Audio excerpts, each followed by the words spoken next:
mathematician friends. I'm excited to work with you today on a number talk on subtraction fact fluency. So let's pop right in and look at today's goal. Follow along as I read it to you. It says, I can solve subtraction problems with the number 9. And you'll notice that today's goal is rather specific because we are going to be working only with problems when we are subtracting the number 9. Can you guys think? Why do you think I chose the number 9? What number is 9 really close to? It's so close to 10. So we've talked a bit in some of our number talks how some strategies work better for some numbers and other strategies work better for other numbers. So today we're really going to work on strategies that are great when working with the number 9. So we're going to do one of these together to really think together about a strategy we could use with the number 9, and then I'll give you a chance to do some independently. So look over here. The first one that we are going to look at together is 11 minus 9. So if you were to solve 11 minus 9, what strategy would you use? There are lots of different strategies you could use. I'm going to show you the way that I would think about it. I would think about this one of two ways. One way that I would do it is I would switch it around and turn it into an addition problem. I could say 9 plus blank equals 11. So if I looked at this on a number line in my head, if I have 9 right here, 9 is just 1 away from 10. And then, how close am I to 11? I'm just 1 more away. So what's my answer? My answer is 2. So 11 minus 9 is 2. And there's another similar way that I could solve it. If I did like this and I said 11 minus what equals 9, I could do something really similar, except instead of counting forward, I would say, let's see, I have 11 minus 1 gets me to 10, minus another 1 gets me to 9. So my answer is once again 2. So anytime I'm working with the number 9, I'm trying to either count backwards or forwards using the number 10. And I can oftentimes do this in my head because 9 is so close to a friendly number. Do you think that you could use one of these strategies with a problem where you're subtracting 9? Let's give it a go. So what I'm going to do is I'm going to put a little box around here, and then I'm going to write my next problem over here. And once again, you're going to be subtracting with 9. If I were to give you the problem, 12 minus 9 equals blank, could you hit pause to solve this problem using at least one of these two strategies? Go ahead and press pause. Are you back with me? Let's see if we can use a 10 to solve this problem since the number 9 is so close to a 10.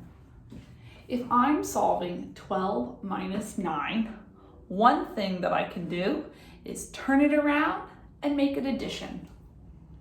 I would say 9 plus blank equals 12. So I like using a number line sometimes because it really helps me visualize. So if I go over here on my number line and I start at 9, I'm trying to add forward, getting to 12. But remember, what's that friendly number I'm going to stop at? 10.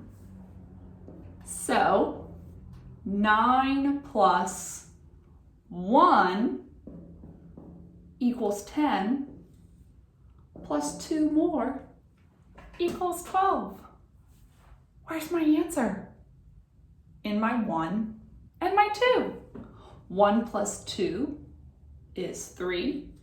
So if 9 plus 3 is 12, then 12 minus 9 is 3. So maybe you used a similar strategy, except instead of counting forward from 9 to 12, you counted backwards from 12 to 9. I'll show you. You could say 12 minus blank equals 9, and it's going to be almost exactly the same thing, except instead of my hops going forward, my hops are going to be going back, like this. 12 minus 2 gets me to 10, and 10 minus 1 gets me to 9, and 2 and 1 is 3. So, are you guys ready to try this 2 more times? Alrighty, 1 second, I'm going to turn this around and we will try this with 2 other problems.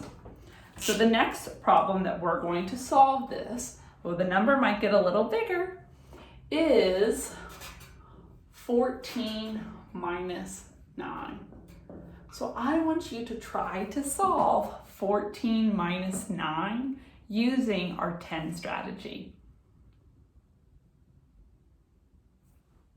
Are you back with me? Let's go over it together. The first strategy that I could use is to turn it around and make it an addition problem. So I would say 9 plus what equals 14. So I'm going to make my number line. And remember, I'm adding, starting at 9, getting to 14. And I'm going to be stopping at 10. So think in your think tank. 9 plus 1 equals 10. And then once you're at 10, 10 plus what gets you to 14? 10 plus 4. So your answer is in your hops. And 1 plus 4 is 5. So if 9 plus 5 is 14, then 14 minus 9 is 5. Now I had a student who used to say, Miss Brown, I always count forwards. It's so hard to count backwards. But if you like to count backwards, we can do that too.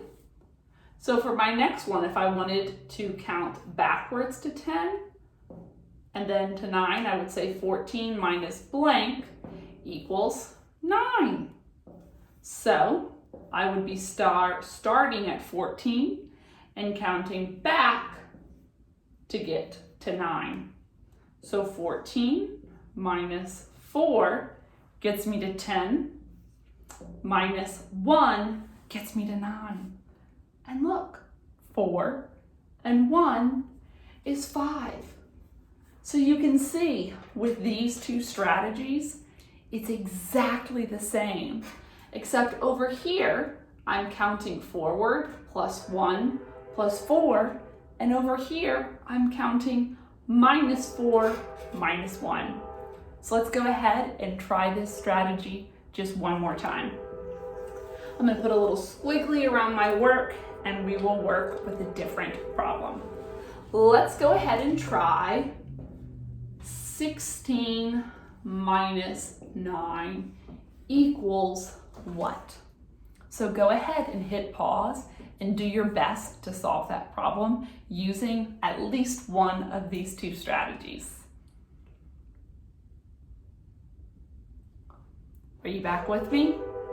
So, one thing that I can do, for starters, is turn my subtraction problem into addition. So I would say 9 plus what equals 16. And as I'm adding up to 16, I'll stop at 10. So here's my number line. I'm starting at 9. I'm going to stop at 10, but eventually I'm adding to 16. So think in your think tank, 9 plus 1 gets me to 10, plus 6 more gets me to 16. So what is 1 plus 6? 7. So 9 plus 7 is 16, which means that 16 minus 9 is 7.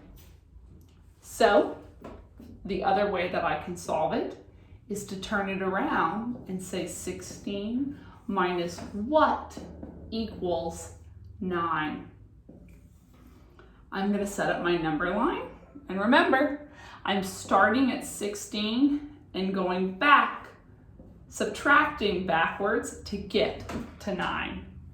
And it's going to look almost the same as over here.